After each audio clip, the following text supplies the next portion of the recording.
नाज़रीन अस्सलाम वालेकुम। जरा सोचो, क़यामत के दिन अगर हम नमाजें और रोज़े और ज़कात लेकर अल्लाह के हुजूर खड़े हों, नेकियां पहाड़ों जैसी हों, लेकिन फिर भी खाली हाथ जहन्नम में फेंक दिए जाए। ये सुनकर हैरत होती है ना। हम समझते हैं नमाज, रोज़ा और ज़कात ही असल कामयाबी है, लेकिन क्या वाकई ये काफ़ी है? क्या क़यामत के दिन सिर्फ इबादतें ही इंसान को जन्नत में ले जाएंगी?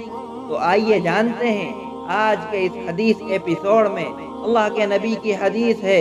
नबी ने सहाबा से पूछा, अतदरून मल मुफलिस, क्या तुम जानते हो मेरी उम्मत का मुफलिस कौन है? सहाबा ने अर्ज किया, अल मुफलिस फीना मन ला दिरहम लहू वला मता। ये अल्लाह के नबी, हमारे नजदीक मुफलिस वो है जिसके पास न दिरहम है न सामान है। हम भी यही समझते हैं, जिसके पास न मालो दौलत ना हो उसको हम मुफलिस समझते हैं। आपने फरमाया, इन्नल मुफलिसा मिन उम्मती याती यौमल क़ियामा, मेरी उम्मत का मुफलिस वो है जो क़यामत के दिन बिसलातिन व सियामिन व ज़कातिन, बहुत सारी नमाजें और रोज़े और ज़कात लेकर आएगा, लेकिन उसी के साथ ही वयाती वक़द शतम हाज़ा व क़ज़फ़ हाज़ा व अकल माल हाज़ा व सक़फ़ दम हाज़ा व ज़रब हाज़ा।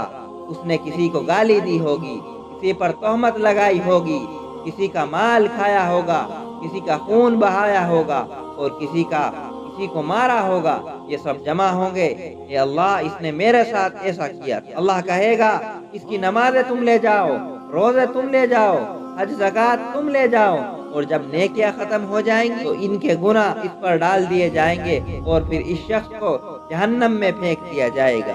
दोस्तों, कितनी सख्त हदीस है, हमें इस हदीस पर अमल करना चाहिए। दोस्तों, दुनिया का मुफलिस सिर्फ पैसे से महरूम होता है, लेकिन आखिरत का मुफलिस वो है जो नेकियां लाकर भी दूसरे के जुल्म की वजह से खाली हाथ रह जाए। लिहाजा आओ हम अपनी नमाजें और रोज़ों के साथ साथ अपनी ज़बान, अपने अखलाक और दूसरों के हुकूक की हिफाजत करें, ताकि क़यामत के दिन हम मुफलिस ना हो बल्कि कामयाब हो।